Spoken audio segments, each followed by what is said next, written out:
Hello everyone. Today, we will explore the story of Abraham, one of the most iconic and inspiring figures.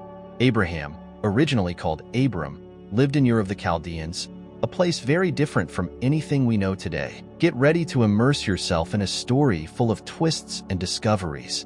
Let's understand together how Abraham became an example of faith and obedience, influencing generations and forming the basis of many traditions to this day. So, let's find out why the story of Abraham continues to inspire and fascinate. In a vibrant ancient world, in the city of Ur of the Chaldeans, a place full of commerce and idolatry, lived a man named Abram. He was not an ordinary man. He was destined to leave an indelible mark on the history of mankind. Abram, already advanced in age, lived a comfortable life with his wife Sarai and their extended family. However, despite his apparent stability, a feeling of restlessness moved his heart, a quest for something deeper and more meaningful than just accumulating wealth and following local traditions. Then an event occurred that would forever change the course of his life. On a quiet night, under the vast starry sky of Ur, God revealed himself to Abram, not through thunder or grand visions, but as a calm and assertive voice that resonated deeply in his heart. This voice, unmistakable and full of authority, called him by name and made him a bold promise and an even more challenging command. "Leave your country, your relatives, and your father's house," the voice said, "and go to the land I will show you." The words were clear and carried a weight of great responsibility. It was a call to abandon everything that was familiar and secure, an invitation to embark on a journey full of uncertainties. The promise accompanying this call was equally extraordinary. "I will make you into a great nation, and I will bless you. I will make your name great, and you will be a blessing." Abram could have ignored this call, could have rationalized it as a delusion or a fleeting desire. But something inside him knew that the voice spoke the truth, and that his life up until then was just a shadow of what it could be. Moved by nascent faith and a burning desire to follow the divine purpose, Abram made a decision that distinguished him among the men of his time. With courage that few possess, Abram gathered Sarai, his nephew Lot, and all their accumulated possessions. Without a map or a clear guarantee of what he would find, he set off towards the unknown. What might seem madness to his contemporaries was, for Abram, the first stage of a divine adventure that would define not just his life, but the history of an entire chosen people. This initial decision to obey the divine call is a pivotal moment, not only in Abram's life, but in the history of monotheistic beliefs. Check if you are written on the channel, so you don't miss the next videos about the Holy Bible. After a long and challenging journey through the unknown, Abraham, guided by divine promise, finally arrived in the land of Canaan. Canaan, a fertile and promising land, was filled with small villages and tribes, each with their own beliefs and gods.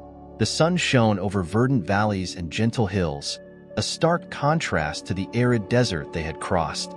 It was here that Abraham, now in a new foreign land, paused to contemplate the future that God had promised. As he built an altar in honor of the God who had guided him there, a serene and powerful presence filled the air. God spoke to Abraham again, but this time, the promise was even more extraordinary. God told Abraham to look at the sky and try to count the stars, if he could, and so would be the number of his descendants. The magnitude of this promise was immense, especially considering a crucial detail. His wife Sarai was barren, unable to have children. Sarai's barrenness was not just a physical barrier, but also a source of great personal and social distress. In that time and culture, the inability to produce heirs was seen as a curse or a personal failure.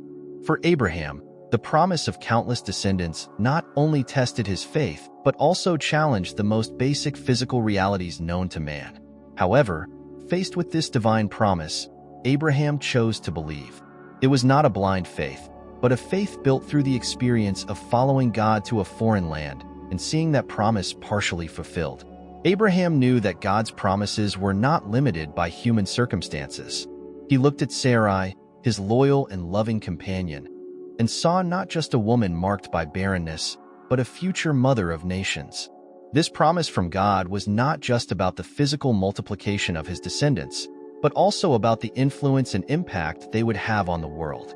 Abraham's descendants were destined to form a great nation, a nation through which God would bring blessings to all other nations of the earth. This part of Abraham's story is a testament to the power of faith and patience. He and Sarai would have to wait many years before the promise began to materialize with the birth of Isaac. This moment was pivotal, not only defining Abraham's character as a man of unwavering faith, but also establishing the foundations of future generations that would influence the history of the world. Each look at the stars in the night sky would serve as a reminder of this incredible promise, a promise that would transcend time and human limitations.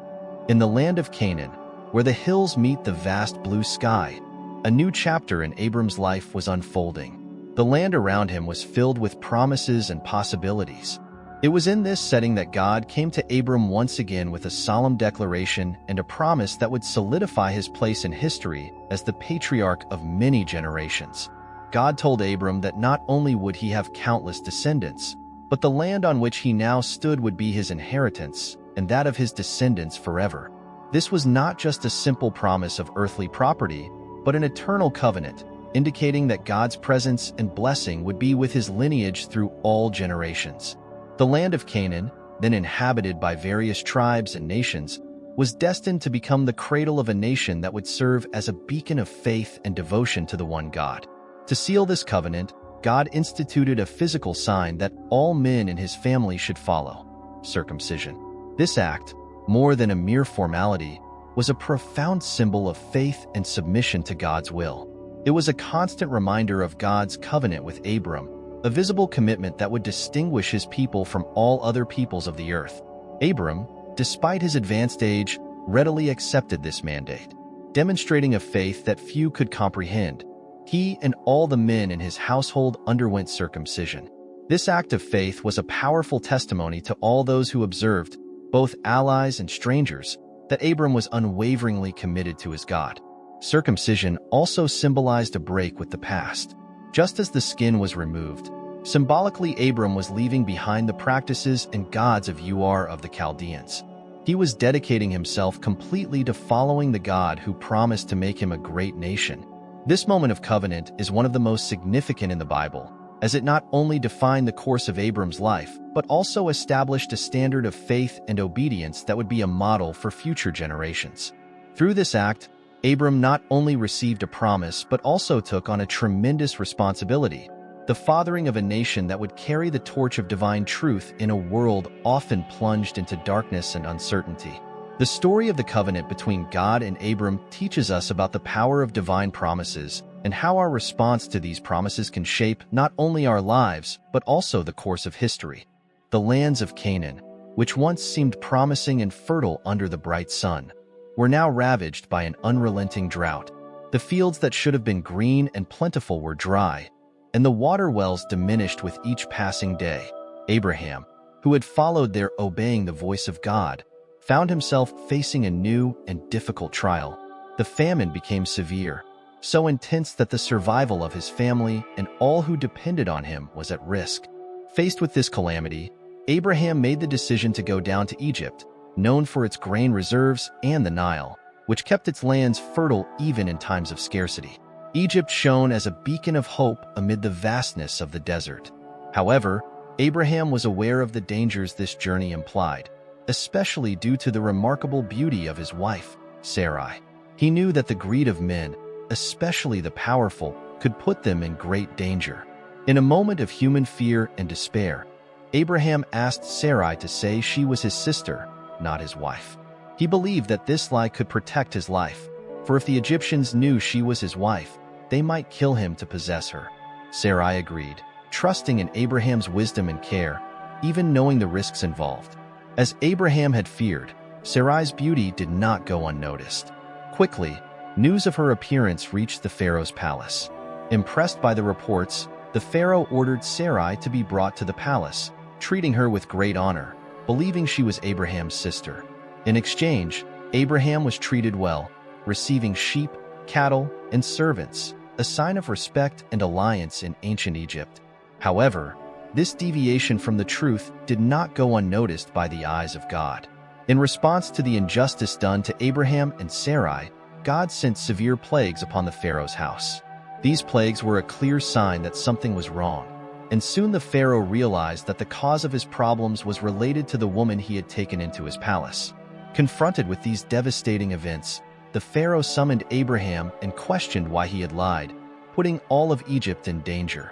Abraham then explained his fear and his decision. Despite his fault, the Pharaoh acted with integrity. He not only spared Abraham's life, but also ordered him and Sarai to leave Egypt with all the wealth they had received. And so, protected and even richer than before, Abraham and Sarai left Egypt, returning to the Promised Land, carrying with them harsh lessons about faith, truth, and the consequences of their actions. As Abraham and Lot returned from the riches of Egypt, their possessions had grown exponentially. They had flocks of sheep, cattle, tents, and many servants. This abundance, although a blessing, soon proved to be a source of tension between Abraham's shepherds and Lot's. The lands they roamed were not sufficient to sustain both groups, with their ever-growing herds competing for space and water. The growing friction between the shepherds threatened to disrupt the peace and harmony of the clan. Abraham, always a man of great vision and wisdom, realized that the competition for resources could eventually lead to a more serious conflict. In order to preserve the family relationship and ensure peace, Abraham made a prudent and generous decision. In a gesture of great magnanimity and humility, Abraham called Lot and offered him the first choice of the lands. They stood on a hill, from where they could observe the entire extent of the land stretching before them. "There should be no quarreling between us, nor between my shepherds and yours," Abraham said to Lot. "After all, we are family.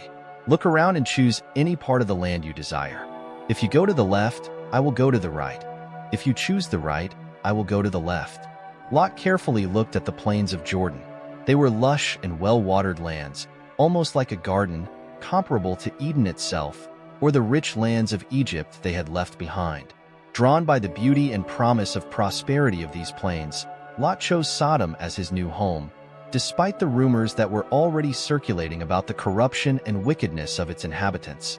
Thus, Lot moved to the east, settling in the fertile plains of Sodom, while Abraham remained in the highlands of Canaan, near Hebron. There, Abraham built another altar to the Lord, continuing his path of faith and devotion.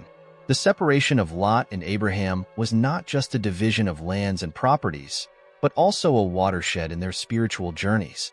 While Lot headed towards a land of great material wealth and imminent moral dangers, Abraham continued to follow the path that God had set for him, a path marked by challenges, but also by a continuous divine covenant. This narrative not only illustrates Abraham's wisdom and integrity in seeking peace and the common good above his personal interests, but also serves as a reflection on the choices we make and how they can define our future. In each decision, there is a lesson about the values that sustain our lives and the direction we choose to follow. While Abraham was living a life of peace and communion with God in the highlands of Canaan, the plains of Sodom, where Lot had chosen to dwell, became a scene of conflicts and turmoil. The cities of Sodom and Gomorrah were notorious for their material prosperity, but also for increasing corruption and disregard for moral precepts. In this unstable environment, a greater conflict was about to erupt, which would put Lot and his family in imminent danger. One day, hurried messengers arrived at Abraham's camp with alarming news. 4 kings from neighboring realms had formed a coalition and attacked the Jordan plains. Sodom and Gomorrah had been plundered, and Lot, along with his family and many others, had been captured and taken prisoner. The news struck Abraham like lightning. Despite Lot's choice to live away from him, the family bond and Abraham's commitment to his family remained unshakable. Driven by a deep sense of justice and responsibility, Abraham did not hesitate. He quickly gathered 318 of his trained servants, men born in his own house, and organized a rescue expedition. It was a dangerous mission, facing a coalition of kings with a small improvised army, but Abraham's determination was clear. Under the cover of darkness, they set out, traversing paths and trails, with the goal of reaching the invaders. The expedition led by Abraham proved to be strategic and effective. They attacked the kings by surprise during the night, using guerrilla tactics that disoriented and fragmented the enemy forces. The counterattack was a resounding success. Abraham and his men not only defeated the four kings but also recovered all the plundered goods, as well as rescuing Lot and his family, along with all the other prisoners. The rescue of Lot by Abraham was not just a demonstration of family loyalty, but also an act of deep moral integrity. He could have chosen to see Lot's capture as a consequence of his nephew's reckless decisions, but instead, he acted with compassion and courage, risking his own life and resources to save his relative. Upon returning victorious, Abraham was received not only as a brave leader, but also as a man of unwavering principles. The story of his rescue is a powerful testimony to how family ties and commitment to justice can inspire extraordinary acts of bravery and leadership. This passage highlights Abraham's character as a man of faith, who lived not only in obedience to God but also in selfless and protective service to others. After the bold rescue of Lot and his triumphant return to the lands of Canaan, Abraham and his men could finally breathe a sigh of relief. The surrounding lands seemed more vibrant, perhaps reflecting the sense of victory and relief of having Lot back safely. However, more than any military success or recovery of goods, it was a moment of profound spiritual reflection for Abraham. He had put his life at risk for justice and family loyalty, but also to honor the trust he had placed in God. It was then, in a moment of quiet after the storm, that God came to Abraham again. This divine appearance was not marked by fanfare or fear, but as an intimate and deeply personal conversation. God spoke to Abraham, assuring him that his reward would be immensely great. This was not just a promise of more earthly goods or power, but a reaffirmation of a much more significant and lasting blessing. God said to Abraham, "Do not fear, Abram, I am your shield. Your reward shall be very great." These words serve to reinforce the already established covenant, a covenant that was not conditioned only on Abraham's actions, but mainly on God's fidelity and unshakable power. Amidst life's uncertainties, this promise was a beacon of hope and a reminder that divine protection over his life was constant.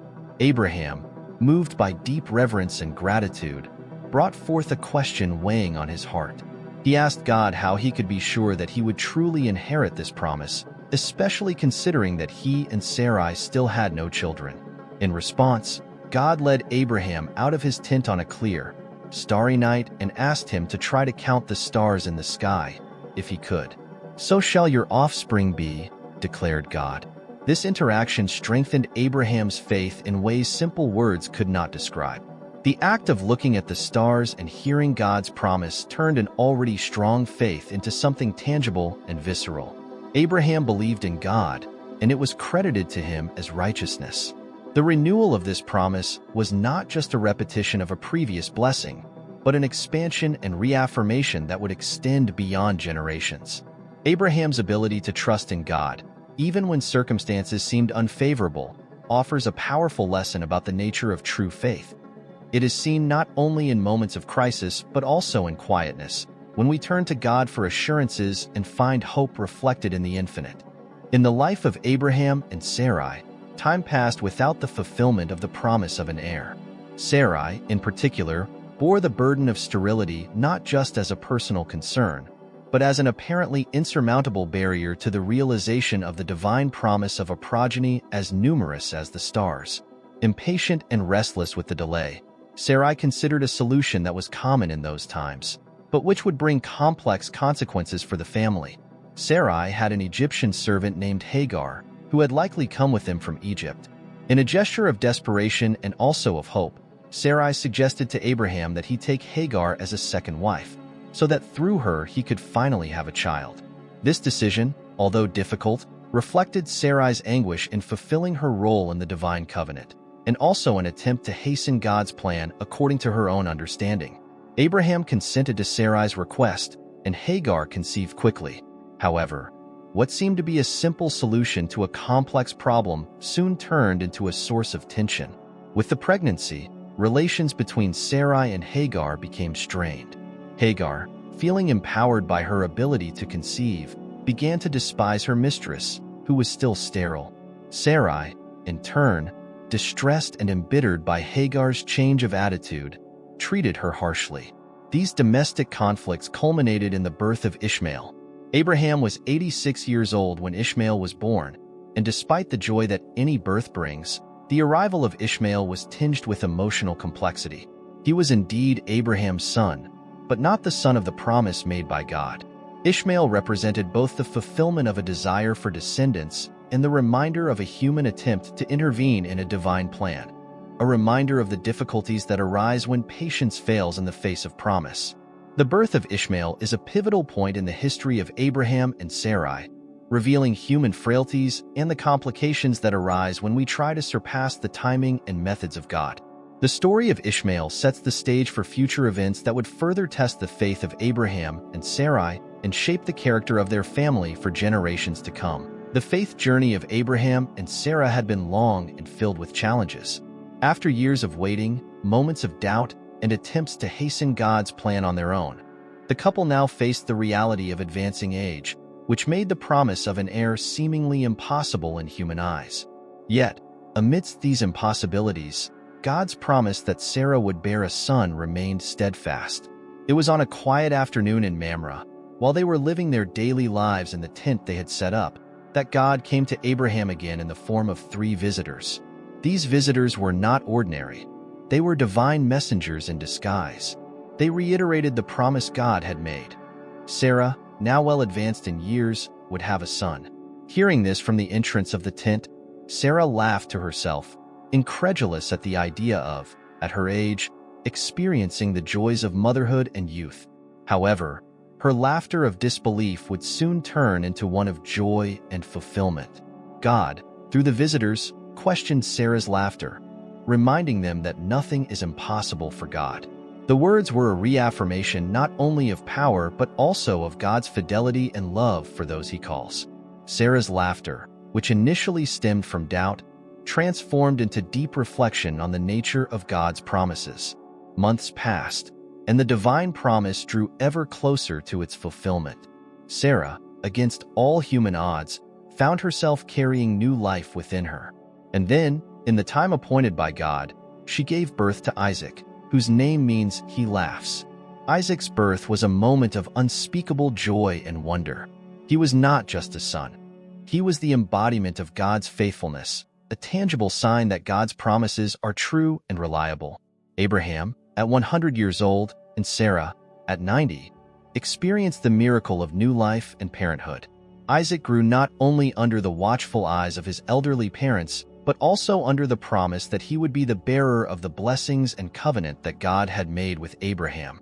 With every smile and laughter from Isaac, they remembered that afternoon in Mamre, when the impossible was promised and became reality. The birth of Isaac is a highlight in the biblical narrative, a luminous reminder that faith, even one that sometimes falters, is rewarded in ways that surpass our understanding. It teaches about patience, perseverance, and, above all, about the sovereignty and goodness of a God who turns laughter of doubt into one of joy and celebration.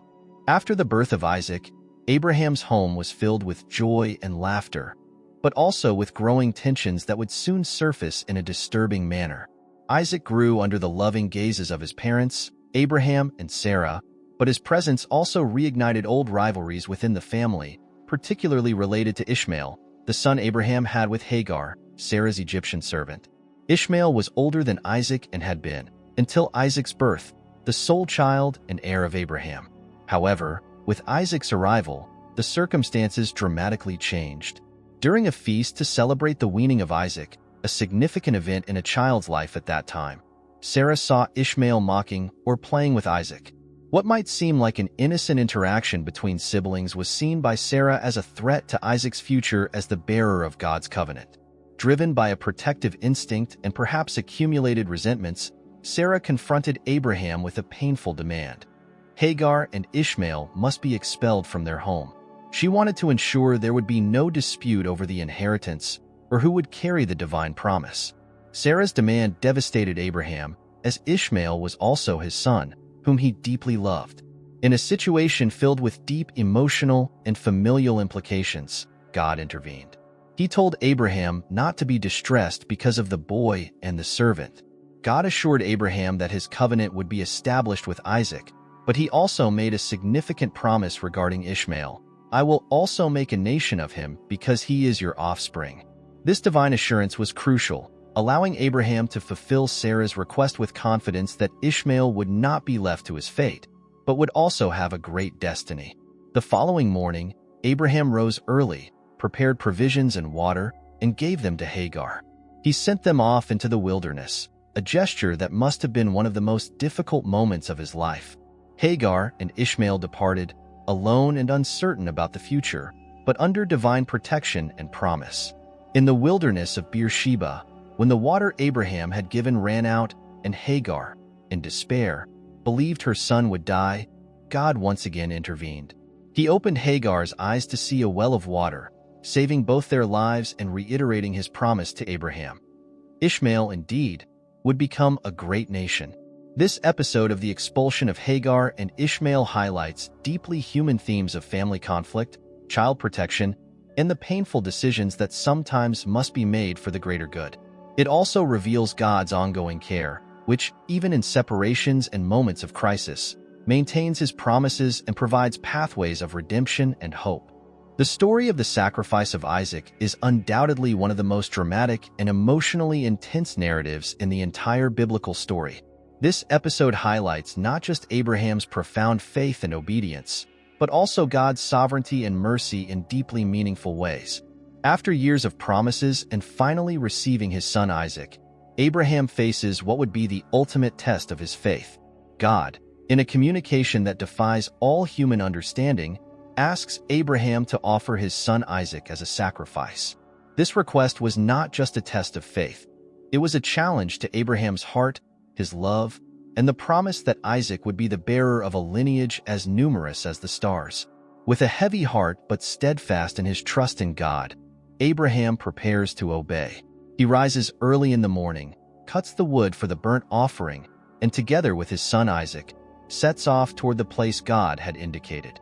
During the journey, Isaac, realizing they had everything needed for the sacrifice except the lamb, questions his father, "Where is the lamb for the burnt offering?" Abraham, with a faith that transcends human understanding, answers, "God will provide the lamb for the burnt offering, my son." Upon reaching the designated place, Abraham builds an altar, arranges the wood, and binds Isaac upon the altar. As Abraham raises the knife, his heart torn between pain and obedience, an angel of the Lord calls out to him from heaven, saying, "Abraham, Abraham, do not lay your hand on the boy or do anything to him. For now I know that you fear God, since you have not withheld your son, your only son, from me." At this crucial moment, divine intervention is a profound relief and a powerful lesson. Looking aside, Abraham sees a ram caught by its horns in a thicket. He then sacrifices the ram in place of his son, a gesture that symbolizes God's provision and the acceptance of his obedience. This event is commemorated by the name Abraham gives to the place. The Lord will provide, Jehovah Jireh, a declaration of his direct experience with God's mercy and provision. The story of the near sacrifice of Isaac is a powerful narrative about the complexity of faith and obedience. It teaches about complete surrender to God, even when divine commands go against our deepest human instincts. It reveals an essential truth about the character of God. He is just, but also deeply merciful, never abandoning us in our moments of greatest trial. This story is a testimony to God's commitment to his faithful and how he ultimately provides what is necessary to fulfill his divine purposes. Abraham, the patriarch whose life was marked by numerous trials and triumphs, reached his final days in peace, knowing he had fulfilled God's purposes. After a long and full life, characterized by faith and commitment to divine promises, Abraham faced one of the most painfully human moments, the death of his beloved wife Sarah. Sarah passed away in Kiryat Arba, also known as Hebron, in the land of Canaan, leaving Abraham and their son Isaac in mourning. Recognizing the need for a proper final resting place for his wife, Abraham decided to purchase the cave of Machpelah. He approached the Hittites, who owned the land in that area, expressing his desire to acquire the cave as a burial property. Abraham dealt with the Hittites in a fair and open manner, requesting permission to buy the cave at a fair price. The Hittites, respecting Abraham as a prince of God among them, offered him the cave for free. However, Abraham insisted on paying the full price, establishing a clear and legal transaction that would ensure the site as an eternal burial place for his family. He bought the cave and the field around it for 400 shekels of silver, a testament to his determination to maintain the dignity and honor of his family. Sarah was the first to be buried in the cave of Machpelah, a site that would become the family tomb. Years later, when Abraham died at the age of 175, he was buried next to Sarah, united in death as they had been in life. Abraham left everything he owned to Isaac, including the divine promises and the responsibilities of the covenant with God. Abraham's legacy, however, extended far beyond the material goods and lands he had accumulated. His true legacy was the unwavering faith and obedience to God, which he instilled in Isaac. Isaac would continue to live and nurture these values, perpetuating the lineage from which would come not only more Israelites but a multitude of nations, as God had promised. Over the centuries, the story of Abraham and his commitment to God has become a fundamental pillar for the three major monotheistic religions, Judaism, Christianity, and Islam. His life is celebrated as the supreme example of faith in God, and his acts of obedience and righteousness are remembered and revered. Abraham, the father of many nations, lived a life that echoes through history, teaching lessons of faith, sacrifice, and divine commitment. The Cave of Machpelah, the site of his final rest, remains to this day a powerful symbol of his faith and God's eternal promise, visited by thousands as a site of memory and reverence, a lasting testament to the legacy of a man who chose to believe in the unseen and hope against all hope. Hey everyone, we've reached the end of our incredible journey through the story of Abraham. I hope you all feel as inspired as I do after discovering the challenges and adventures of this extraordinary man. Abraham was not just a historical figure. He was an example of faith and courage, showing us how to trust and move forward, even when things seem impossible. But remember, Abraham's story is much more than just a sequence of events. It is a journey full of meanings and lessons that we can take into our lives. It is a story that teaches us about the importance of faith, perseverance, and the power of believing in something greater than ourselves. So, stay tuned and continue exploring the stories of the Bible. Each one has something special to tell us, and Abraham's is especially beautiful and captivating. Who knows what other treasures you might discover by diving into these ancient narratives? Thank you for joining me on this journey, and until our next adventure, keep curious, keep exploring, and above all, keep believing in the incredible. See you later.